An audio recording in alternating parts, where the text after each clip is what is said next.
До утре или најдосна до среда, председателот Ѓорѓе Иванов ќе го повика лидерот на СДСМ Зоран Заев да му го врачи мандатот за состав на новиот владин кабинет, велат за ТВ24 извори од партијата.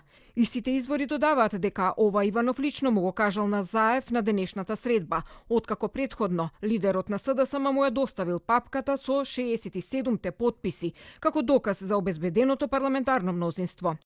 На средбата Иванов воопшто не ги спомнал двете барања, кои на 1 февруари, по консултациите со партиите, побара да му бидат доставени гаранции за унитарноста на државата и реформи во безбедносните структури.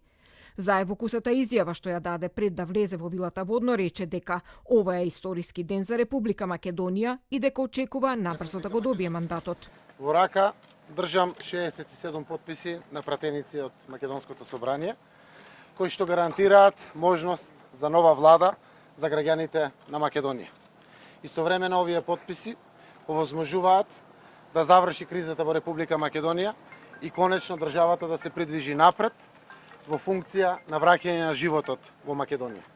Денеска очекувам господинот Иванов да го врачи мандатот во најбрзо можно време, за да може да отпочнеме преговори за создавање и формирање на нова влада за граѓаните на Република Македонија. Заев истовремено порача и дека во наредниот период треба да следи брза промена на власта, со што практично и најави дека наскоро треба да биде формирана новата влада. Ја користам можноста да испратам прилика до сите граѓани, но и до институциите на државата, дека следува мирен и брз трансфер на власта во Република Македонија.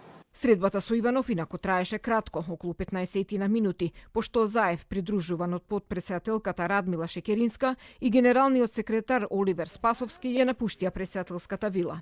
Како што е познато, своите потписи ги дадоа пратениците од Демократската унија за интеграција, БЕСА и Алијансата на албанците.